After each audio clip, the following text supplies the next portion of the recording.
பார்வையாளர் அனைவருக்கும் தமிழம் மலையாளியின் அன்பு வணக்கம். இன்று நாம் பார்க்க இருக்கின்ற தலைப்பு முன்னாள் நாம் தமிழர் கட்சியினுடைய மாநில ஒருங்கிணைப்பாளர் தோழர் ஜெகதீச பாண்டியன் அவர்கள் குறித்து தான் நம்ம பேச இருக்கிறோம். அவருடைய விலகல், அந்த விலகலை தொடங்கி 4 பக்க அளவிலான கடிதம், அந்த கடிதத்தில் சொல்லப்பட்ட செய்திகள், இதெல்லாம் வச்சு ஒரு தலைப்பு நம்ம என்ன சொல்கிறோம்னா, தற்கொலை முயற்சி செய்தாரா தோழர் ஜெகதீச பாண்டியன் என்பது குறித்து பேச இருக்கிறோம்.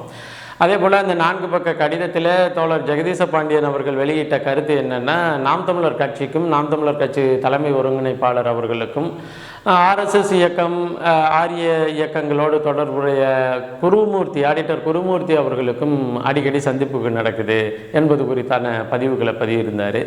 ஸோ அது குறித்து நம்ம பேசணும்னா, எத்தனை நாள் நீங்கள் எங்கே இருந்தீங்க தோழர் ஜெகதீச பாண்டியன் என்பது குறித்தும் நம்ம கேட்கணும்னு தோணுச்சு.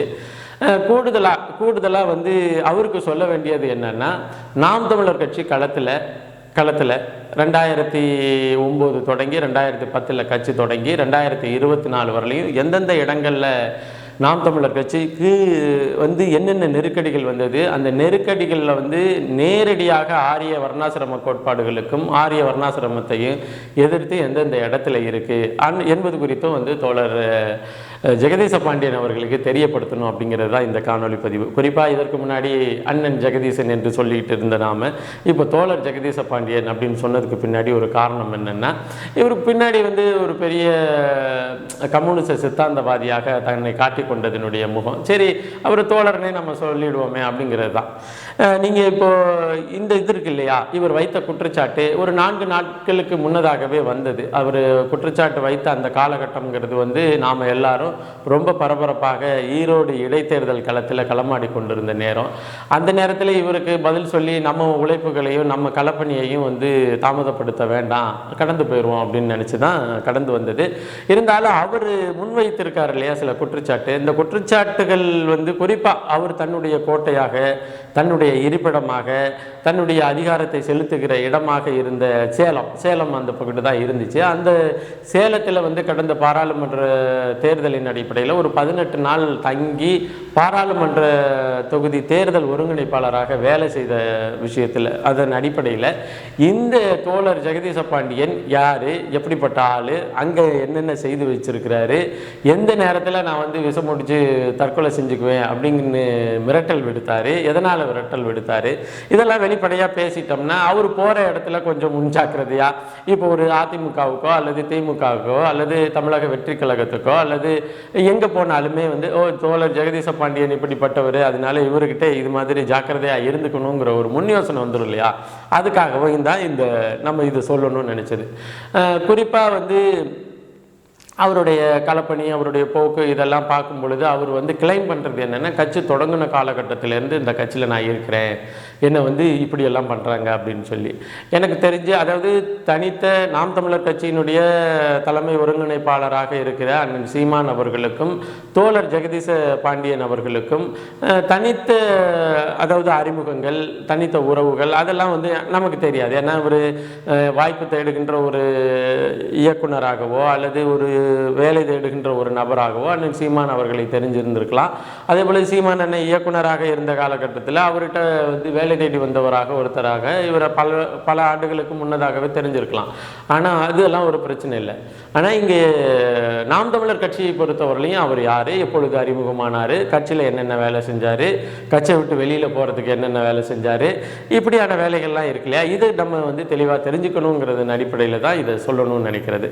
குறிப்பாக எனக்கு தெரிஞ்சு 2009 இனப்படுகொலைக்கு பிறகு 2010 கட்சியாக இது பரிமாணம் வந்த காலகட்டத்தில் நாம் மேடையை பகிர்ந்துக்கிற அல்லது அண்ணன் சீமானோட நெருங்கிய தொடர்பில் அந்த காலகட்டத்தில் இல்லாட்டினா கூட ஒரு பார்வையாளராக கட்சியினுடைய தொடக்க காலத்திலேருந்து நம்ம இருக்கிறோம். 2011 பிறகு அண்ணன் சீமான் அவர்களோடு நேரடியாக பேசுகிற அந்த வாய்ப்பு, நெருங்கி பழகுகின்ற அந்த வாய்ப்பெல்லாம் இன்று வரை இருக்குன்னு வச்சுங்களேன். ஆனால் அதற்கு முன்னாடி நான் ஒரு பார்வையாளராக கூட பார்த்த வகையில் தோழர் ஜெகதீச பாண்டியன் அவர்களை நான் பார்த்ததில்லை.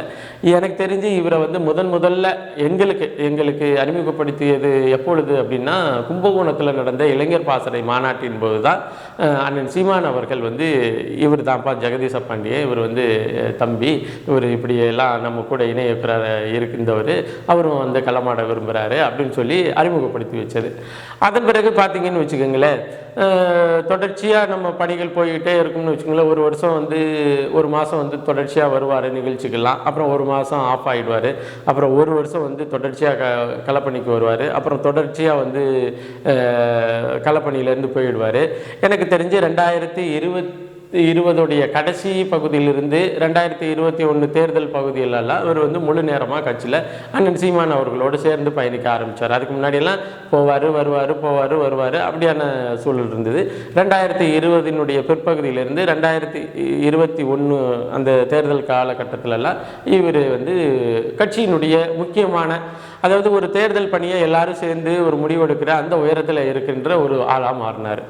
அதன் பிறகு உங்களுக்கு தெரியும் 2021 தேர்தலுக்கு பிற்பகுதியில் 2021 தேர்தல் காலத்தில் இந்த ஒரு 4 பேர், அந்த 4 பேர் இருக்காங்க இல்லையா, அந்த 4 பேரில் 3 பேர் ஏற்கனவே போயாச்சு.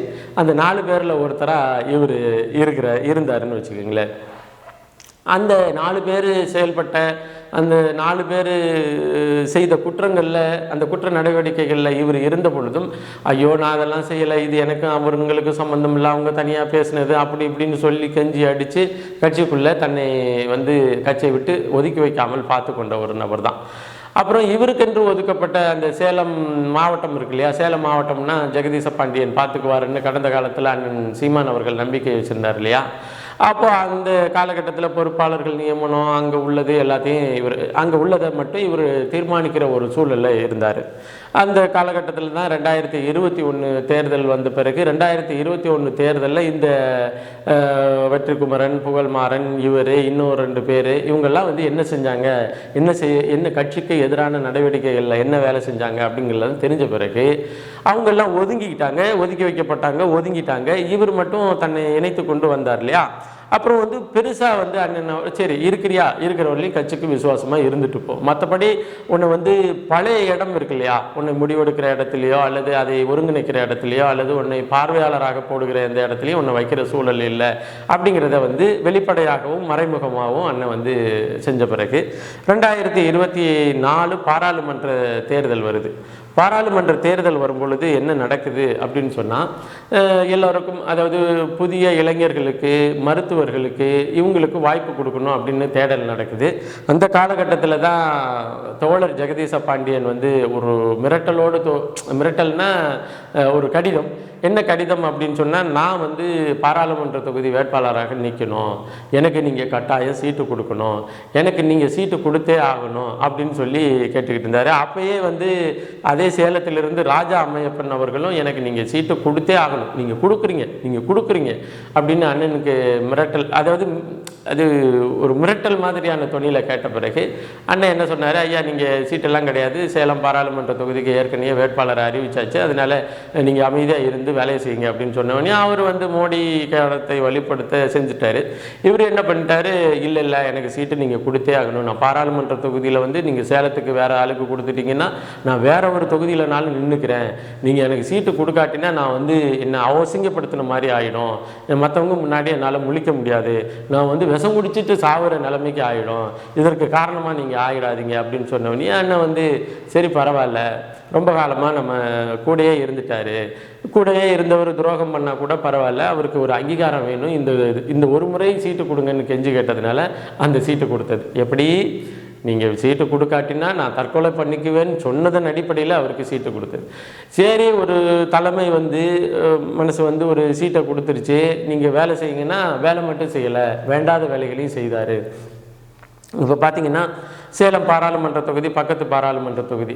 அப்போது சேலத்தினுடைய கட்டமைப்பு, அதாவது சேலம்னா வீரபாண்டிய ஆறுமுகம்னு திமுகவுன்னா, சேலத்தினுடைய திமுகன்னா வீரபாண்டிய ஆறுமுகம் மாதிரி, சேலத்தினுடைய நாம் தமிழர் கட்சின்னா ஜெகதீச பாண்டியன்னு சொல்கிறணும், அப்படியான்ற ஒரு கட்டமைப்பை நம்ம வச்சுருக்கணும். கட்டமைப்புன்னா கீழ் அளவில் கட்டமைப்பு இல்லை, ஒரு அல்லக்கையே, இங்கேருந்து போனால் வந்து அறை போடுவதற்கு ஒரு அல்லக்கையே, இங்கேருந்து போய் அவர் அங்கே தங்குனா வந்து உணவு வாங்கி கொடுக்குவதற்கு அவர்னா யார், ஜெகதீச பாண்டியனை சொல்கிறேன்.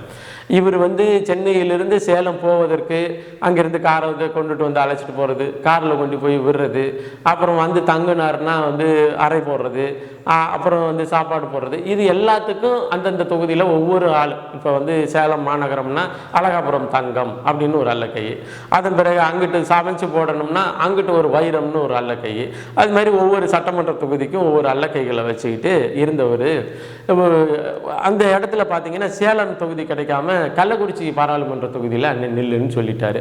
அப்போ கள்ளக்குறிச்சி தொகுதியில் நிற்கும் பொழுது சேலத்தில் இருக்கின்ற தன்னுடைய அல்லக்கைகளை சேலத்திற்கு ஏற்கனவே அறிவிக்கப்பட்ட அந்த வேட்பாளருக்கு வேலையே செஞ்சிடக்கூடாதுன்னு ஒரு புரோட்டோக்காலு, ஒரு என்ன சொல்கிறது அறிவுறுத்தல். அந்த அறிவுறுத்தலை சொன்னது யாருன்னா இவர் தான். இப்போ பார்த்தீங்கன்னா சேலத்தில் வந்து பாராளுமன்ற தொகுதியினுடைய வேட்பாளர்கள் அறிவிக்கப்பட்டு கள்ளக்குறிச்சியில் இவர் வந்து அறிவிக்கப்பட்டு இவர் வேலை செஞ்சுக்கிட்டு இருக்கிறாரு. அதே சேலத்தில், அது கள்ளக்குறிச்சிக்கு பக்கத்து தொகுதியான சேலத்தில் வந்து பாராளுமன்ற தொகுதி வேட்பாளர் அறிவிச்சு விட்ட பிறகும் ஒரு வேலையும் நடக்கலை. இப்போ நமக்கு என்னென்னா அண்ணன் சீமான் அவர்கள் வந்து சரி தேர்தல் ஒருங்கிணைப்பாளராக நீ அங்கே போய் ஒருங்கிணைப்பு வேலைகளை செய்ய அப்படின்னு சொல்லி அனுப்பிச்ச பிறகு அங்கே போய் பார்த்தீங்க, அதாவது 19ஆம் தேதி வாக்குப்பதிவு, 17ஆம் தேதியோட சாயங்காலத்தோடு நம்ம வந்து தேர்தல் பரப்புரையை முடிச்சோன்னு நினைக்கிறேன். அப்போ 1ஆம் தேதி அந்த அந்த மாதத்தினுடைய 1ஆம் தேதி வரலையும் சேலம் பாராளுமன்ற தொகுதிக்கு அறிவிக்கப்பட்ட நாம் தமிழர் கட்சி வேட்பாளரை வைத்து இந்த ஜெகதீச பாண்டியன் ஆட்கள், அந்த ஆட்கள் இருக்காங்க இல்லையா, அவங்க வந்து எந்தவித வேலை திட்டத்தையும் முன்னெடுக்கலை. அதன் பிறகு இங்கேருந்து நம்ம போன பிறகு தான் சரியாக அந்த 1ஆம் தேதி வந்து கலந்தாய்வு போட்டு அப்புறம் ஒவ்வொரு தொகுதியாக 6 சட்டமன்ற தொகுதியாக பிரித்து அந்த 6 சட்டமன்ற தொகுதியிலையும் இந்த அல்லக்கைகளையும் கூட வச்சுக்கிட்டு மீதி ஆட்களை வந்து நம்ம உணர்வாளர்களை தெரிவு செஞ்சு ஒரு தேர்தல் குழுவை போட்டு 6 சட்டமன்ற தொகுதியிலையும் எல்லா நாளும் பரப்புரை திட்டங்களை வகுத்து வேட்பாளரை வந்து ஒவ்வொரு நாளும் ஒவ்வொரு தொகுதிக்கு போக சொல்லி இது போல் செயல் திட்டம்லாம் பண்ணிட்டோம். நீங்கள் பாருங்கள், ஒரு பாராளுமன்ற தொகுதியினுடைய தேர்தல் காலத்தில் ஒரு பாராளுமன்ற தொகுதிக்கு வந்து கட்சியினுடைய தலைமை ஒருங்கிணைப்பாளர் வர்றாரு. அந்த ஒருங்கிணைப்பாளர் வருகிற பொழுது அங்கே ஒரு பொதுக்கூட்டம் நடத்தணும். அந்த பொதுக்கூட்டத்திற்கான நடவடிக்கையில் ஜெகதீச பாண்டியனுடைய ஆள் என்று சொல்லக்கூடிய அந்த மாவட்ட செயலாளர் வந்து கலந்துக்கவே இல்லை. அப்போ இது மாதிரி தான் இருந்த தொகுதியை வைத்திருந்தார் திரு ஜெகதீச பாண்டியன். என்ன வச்சிருந்தார்னா, இப்போ ஒரு கள்ளக்குறிச்சியில் நிற்கிறாரா, இங்கே சேலத்தில் வந்து ஒரு வணிகர் பாசறையினுடைய ஒரு பொறுப்பாளரை போட்டிருக்கிறோமா, இங்கே பாரு நான் கள்ளக்குறிச்சியில் நிற்கிறேன், எனக்கு வந்து தேர்தல் செலவுக்கு நீ ஒரு பொதுக்கூட்டத்துக்கான செலவை நீ ஏற்றுக்க அப்படின்னு சொல்லி சேலம் தொகுதியினுடைய பொறுப்பாளருடைய உதவியை பெற்று கள்ளக்குறிச்சியில் ஒரு தேர்தல் வேலைகளை செஞ்சார். என்னையா சேலத்தில் வந்து ஒரு வேலையும் நடக்கலைன்னா, இல்லைண்ணே ஜெகதீச பாண்டியன் கேட்டுக்கிட்டாருன்னு நாங்கள் அங்கே போய் செஞ்சிட்டோம்னு. இப்படி நிறைய இப்போ இது வந்து பொது வெளியில் பகிரக்கூடிய செய்திகள், பகிரக்கூடாத செய்திகள்னு பல செய்திகள் இருக்குது. இந்த ஜெகதீச பாண்டியனுடைய திருவிளையாடல், சேலத்தில் நடந்த திருவிளையாடலில் சரி அதெல்லாம் பார்க்குறாரு அண்ணன் வந்து சரி இவர் வந்து இப்படியெல்லாம் செஞ்சுட்டாருன்னு அந்தந்த ஆட்களை ஒதுக்கி வச்சுட்டு, நீக்கக்கூட இல்லை ஒதுக்கி வச்சுட்டு புதிய பொறுப்பாளர்களை போடும் பொழுது பல அல்லக்கைகள், இப்போ ஜெகதீச பாண்டியனுடைய அல்லக்கைகளாக காணப்பட்ட அந்த 6 தொகுதிகளில் இருந்த ஒவ்வொரு ஆளும் போய் ஒவ்வொரு தொகுதிக்கு ஒவ்வொரு ஆள் 6 தொகுதியில் இருந்த 6 பேரும் போய் தமிழக வாழ்வுரிமை கட்சியில் தங்களை இணைச்சிக்கிட்டாங்க. இப்போ இவர் வந்து தக்க சமயம், அதாவது நம்ம போகும் பொழுது ஒரு பிரேக்கிங் நியூஸோடு போகணும், நம்ம போகும் பொழுது அப்படியே பிரேக்கிங் நியூஸ் பறக்கணும் அப்படிங்கிறதன் அடிப்படையில் சரியாக ஈரோடு இடைத்தேர்தலில் வந்து இந்த தேர்தல் பரப்புரை போய்கிட்டு இருக்கும் பொழுது ஒரு முக்கியமான பகுதி நேரத்தில் நம்ம விலகணும்னா பரபரப்பாகிடும் ஜெகதீச பாண்டியன் நினச்சிக்கிட்டாரு. அவங்க அன்னைக்கு வந்து இந்த சன் டிவியில் வந்து ஒரு 7 நிமிஷம் போட்டிருந்தாங்க. இவர் முகத்தை வந்து சன் டிவிக்காரன் 7 நிமிஷம் காமிச்சான். அதுவும் நாம் தமிழர் கட்சி கொடுத்த கிரெடிபிலிட்டி, நாம் தமிழர் கட்சி உனக்கு கொடுத்த என்ன சொல்கிறது வாய்ப்பு. அப்போ அந்த இதை பார்த்துட்டு போயிட்டாப்புல. இப்போ அவர் வைத்த குற்றச்சாட்டு இருக்கு இல்லையா, அதாவது ஆர்எஸ்எஸ்ஸின் முகமாக இருக்கின்ற ஆடிட்டர் குருமூர்த்தி அவர்களை சீமான் வந்து தொடர்ச்சியாக சந்திக்கிறார் அப்படின்னு. சரி தொடர்ச்சியாக சந்திக்கிறார் அப்படின்னு இவர் சொல்லலை. இதுக்கு முன்னாடி திராவிட முன்னேற்ற கழகத்தினுடைய ஆட்கள் சொன்னாங்க. அதன் பிறகு திராவிட முன்னேற்ற கழகத்தினுடைய எலும்பு துட்டுக்கு வாலாட்டுகின்ற திருமுருகன் காந்தி என்கின்ற நாய் சொன்னிச்சு. அதன் பிறகு அதே மாதிரி வாலாட்டுகின்ற சுந்தரவல்லி சொன்னிச்சு. அதே போல் வாலாட்டுகின்ற குளத்தூர் மணி, கோவை ராமகிருஷ்ணன், இன்னும் அந்த என்ன சுபவீர பாண்டியன், இது போன்ற ஆட்கள்லாம் சொன்னிச்சு. யார் இந்துத்துவாவினுடைய முகமாக செயல்படுகிறார்னு. அதன் பிறகு பார்த்தீங்கன்னா திருமாவளவன் கூட சொன்னார், கம்யூனிஸ்ட் கட்சிக்காரங்க கூட சொன்னாங்க. இவங்கெல்லாம் சொன்ன பிறகு இப்போ என்னன்னா இவர் வந்து ஆடிட்டர் குருமூர்த்தி அவர்களையும் இன்னொன்று யாரோ மோகன் பகவத்தை ஏதோ ஒரு சொன்னார், அந்த ஆள் யாருன்னு கூட எனக்கு தெரியல, இவங்களெல்லாம் அடிக்கடி போய் சந்திக்கிறார் சீமான். அதனால ஆர்எஸ்எஸ் முகமாக நாங்கள் இவரை பார்க்குறோம். ஒரு பெரியாரினுடைய தீவிரமான பெரியாரினுடைய தன்மையை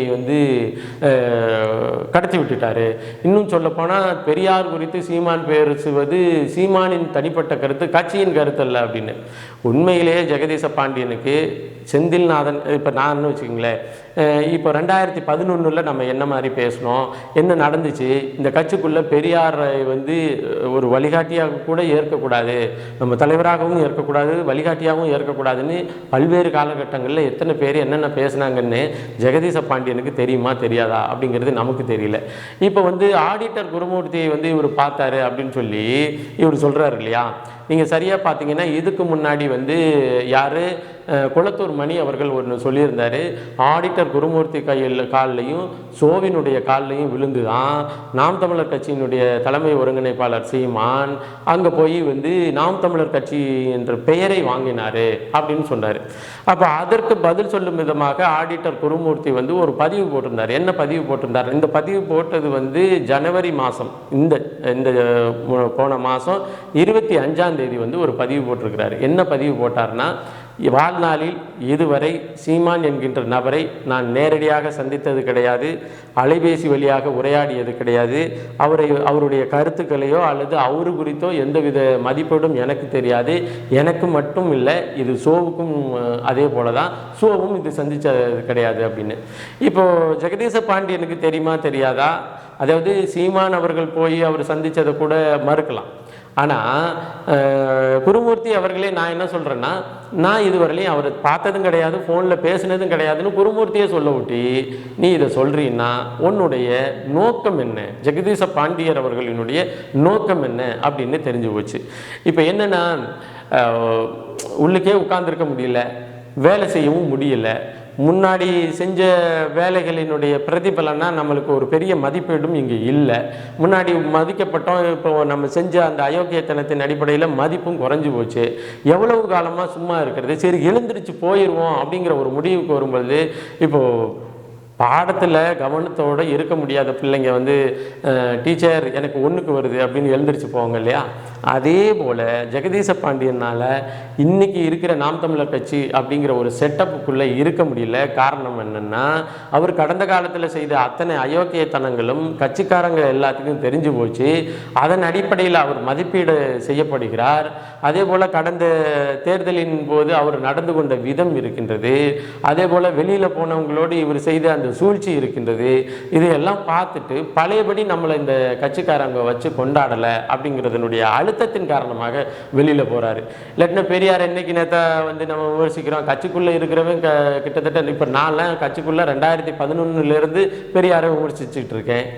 தம்பி அது சரியானது தம்பி, அது பெரியாரை நம்ம விமர்சிச்சே ஆகணும் தம்பி அப்படின்னு பலமுறை நீங்கள் பேசியிருக்கீங்களே ஜெகதீச பாண்டியன்.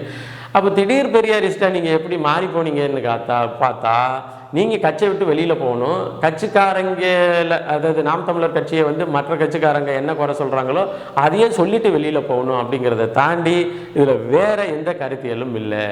அப்போ நம்ம அவர் ஒரு அனுதாபத்தின் அடிப்படையில் ஒரு சீட்டை வாங்கணும், இப்போது நான் விஷம் குடித்து செத்து போயிடுவேன் அப்படின்னு சொன்னதெல்லாம் சொல்லி காமிக்கணும் அப்படிங்கிறது நோக்கம் இல்லை.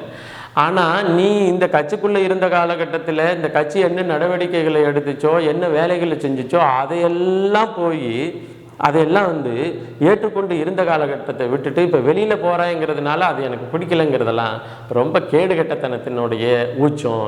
இன்னும் சொல்லப்போனால் 2016 வீரத்தமிழர் முன்னணி என்கின்ற ஒரு அமைப்பு தொடங்கிய பிறகு கிட்டத்தட்ட 27 வழக்குகள். இந்த 27 வழக்குகளும் யாருக்கு எதிரானவன்னா ஆரிய பார்ப்பன கூடாரங்களுக்கு எதிரானது, இந்த சங் பரிவார் RSS அமைப்புகளுக்கு எதிரானது.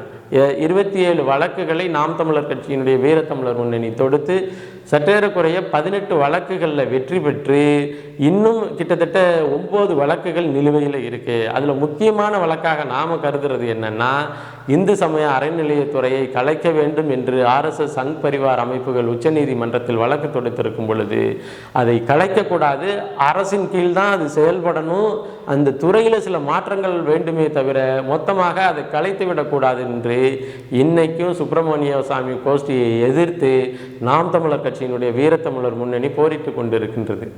கிட்டத்தட்ட நான் சொன்னேன் இல்லையா, அது மாதிரி 27 வழக்கில் 18 வழக்கு போக மீதி எல்லா வழக்குகளும் ஆர்எஸ்எஸ் சங் பரிவார் அமைப்புகளுக்கு எதிரானது. ஆர்எஸ்எஸ் சங் பரிவார் அமைப்புகள் பெரிய கோயிலில் தமிழ் வழியில் குடமுழுக்கு நடத்தக்கூடாதுன்னு வழக்கு மன்றத்துக்கு போகும் பொழுது நாம் தமிழர் கட்சியினுடைய வீரத்தமிழர் முன்னணி ஆர்எஸ்எஸ் கும்பலுக்கு எதிராக போய் வழக்கு மன்றத்தில் வழக்கு தொடுத்து மதுரை உயர்நீதிமன்ற கிளையில் தமிழ் வழியில் தான் குடமுழுக்கு நடத்த வேண்டும் என்று போராடி வெற்றி பெற்றது. இதெல்லாம் எத்தனையோ பதிவுகள் நாம் தமிழர் கட்சி ஆர்எஸ்எஸ் சங் பரிவார் அமைப்புகளுக்கு எதிராக கடந்த கிட்டத்தட்ட 6 நாள் 10 வருடங்களாக செய்துக்கிட்டு இருக்கு. இது ஜெகதீச பாண்டியனுக்கு தெரியுமா தெரியாதா? அப்படி தெரியாட்டின்னா என்ன ஹைகோர்ட்டுக்கு நீ இந்த கட்சிக்குள்ளே இருந்த, இந்த கட்சிக்குள்ளே இருந்து என்னத்தை பார்த்துக்கிட்டு இருந்த அப்படின்னு எல்லாம் நமக்கு கேட்க தோணுது. இருந்தாலும் அவர் மேலோட்டமாக வைத்த சில விமர்சனங்களுக்கு மிக ஆழமான பதில்களை பதிவாக தந்து இதை கண்டிப்பாக அவர் பார்க்கணும், அவருக்கு தெரியணும், நம்ம சொல்கிறது பொய் அப்படிங்கிறத உணர வேண்டும் என்பதன் அடிப்படையில் இந்த காணொளி பதிவானது பதிவு செய்யப்படுகிறது. மீண்டும் ஒரு காணொளி பதிவில் இணைவோம். நன்றி, வணக்கம்.